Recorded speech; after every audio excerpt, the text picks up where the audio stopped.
did you get, okay, that this is the craziest and the most cringiest question I can ever imagine. I was beginning a YouTube channel. They were kind of saying that, okay, you're going to be rich, you're going to be paisa wala or something. I loved speaking. I love public speaking. I love mingling with new people. I love penning down my thoughts as a poems. I love journaling. I love recording videos. I love medicine. All five. Okay, it's done. It's done. All five. Do them up. Basically, the channel is yours. The hard work is yours. The script is yours. The thought is yours. The editing is yours. The whole hard work is yours. Then now jumping on to the Q&A session. I have got a bunch of questions. Okay, the other thing which I wanted to share, I have already shared it in the previous video, and that was this book. It is my darling. I can clearly say that. It is all the things where I basically try to write all my ideas in this. If at all you haven't watched my previous video, I have explicitly talked about this thing in my previous video. You can check it out in here, please, guys. The first question I've got is, how do you manage time and your YouTube? One classical question I can ever imagine is, how do you manage your time and YouTube, especially for a medical student? I've made a whole big video about how I try to, manage my time, or I'll be tagging it here or here somewhere or the other thing else. All you need to do is exactly fit it into the schedule. What I call is the intermittent times, that is the transition times, the time between two works you do. And if you decrease that transition time, you're actually increasing the number of works you're doing. Then the next question says, medicos do not have hobbies. Okay, so there was this one girl who said that almost all the people, all the medicos she would have known till date do not have any hobbies, and they hardly do anything other thing else except for studying. How do you manage that thing? Well, as far as I have found, it was completely different. I found many medicos who had a plethora of different talents, different hobbies, and they just needed a proper platform so as to be showcasing their esteemed talent. I loved speaking. I love public speaking. I love mingling with new people. I love penning down my thoughts as a poems. I love journaling. I love recording videos. I love medicine. All five. Okay, it's done. It's done. All five. So I tend to depend heavily on these five aspects so as to be increasing the energy in me to push myself throughout the week and work out whatever the final result is. So it's a popular stereotype broken that medicos do not have hobbies. It's absolutely false. Medicos do have a lot of hobbies. Then the question is, what did you learn in 1 year of YouTube? I have spoken a lot till now. I've learned many things more than anything else in my medical school, especially in the 1 year of YouTube. I basically learned that patience is a key, consistency is a key. For a work to be done, you need to be having a proper schedule. That is the first requirement. And the second requirement is your determination. Or these are the basic requirements a medical student, a doctor, as well as a YouTube content creator, and as a responsible citizen must have. So I have learned all these aspects right from YouTube, and I've found some of the greatest friends over here who constantly motivate me to make newer videos, and they thoroughly encourage me to make or diversify my content. And the first people I can basically say to do that is, of course, my parents. Each video I publish in here is basically watched by both of them. They give me reviews, they give me a criticism or any areas of betterment, and I try to improve it in my coming videos. So it's always the parameters of those both, and my parents are literally the most supportive people I can ever imagine in my whole life. Social medias are supposed to be toxic areas. How did you manage that thing?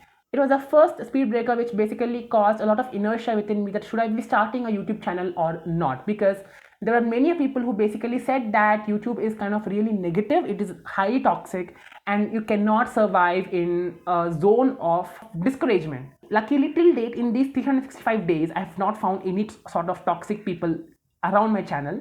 I have always found people who are quite encouraging, and all the people in the comment section are the ones who message me personally. Everyone have basically applauded me or tried to give a constructive criticism, but never a toxic comment. I was never judged by my looks. I was only judged by the quality of the video and the thing which I basically convey to you. But if at all you had to manage with any toxic encounter, I think that screw them up. Basically, the channel is yours, the hard work is yours, the script is yours, the thought is yours, the editing is yours, the whole hard work is yours.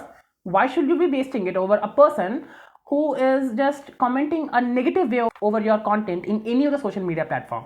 Just screw them up. You just did not care about them. This was a question which caught my attention, that said, are you satisfied with your channel? Basically, when you're satisfied, your growth stops. So I'm never satisfied with my channel, but I am really satisfied out of how far I have reached till date. I myself could not believe that I have made almost 68 videos till date. Before publishing this video, I've totally made about 68 videos and 3 short videos. I am really satisfied with the stretch of events I have gone through. It just showcases of how interested I was or how committed I was towards YouTube right from the start, and I'm super happy for my consistency. I'm not flexing, but I really am proud of how diligent and how interested was I over YouTube as a content creator, despite choosing a niche such as books, which is almost uh, negligent in the whole amount of viewers over YouTube. There's a very little scope for a niche such as booktubing or booking or bookish knowledge or something like that over YouTube, because it's basically a fun area or area of entertainment, and books need to be read. It requires a conscious effort for hours and hours, just not like a movie. But still, I'm really satisfied with my commitment for so far, and I really am proud of it. You should be as a subscriber, because thank you so much for subscribing and believing in my consistency, guys. What is your most viewed video over your channel? It was the massive book haul I have brought from Bookchore. It was a whole book set, about 15 to 20 books, I guess. It has almost garnered, as far as I've remembered, almost 1.7k views. It was the highest over my channel. I really am proud of it, and that was completely and totally unexpected.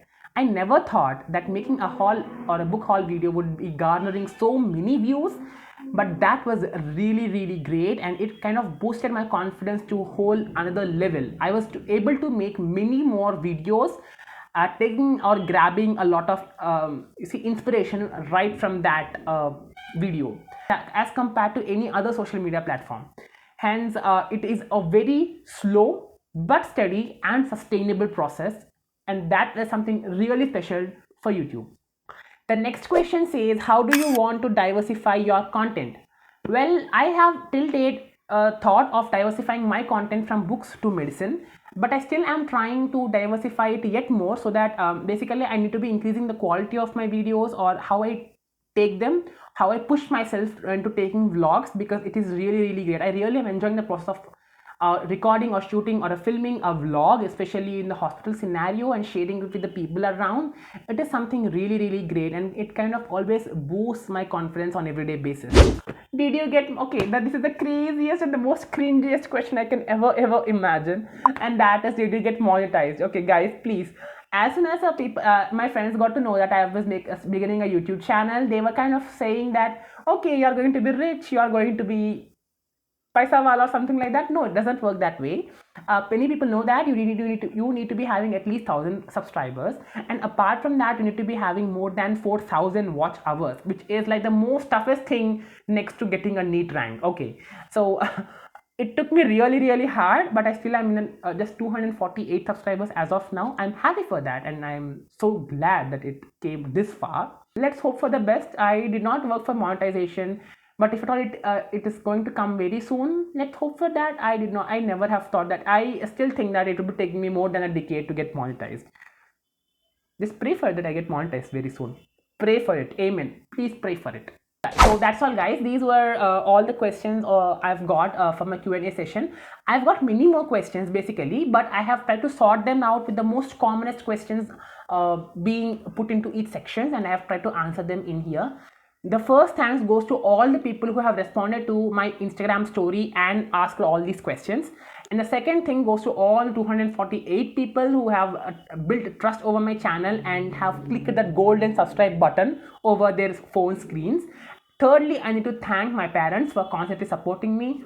Fourthly, I need to thank my friends who do not subscribe to my channel but still encourage me.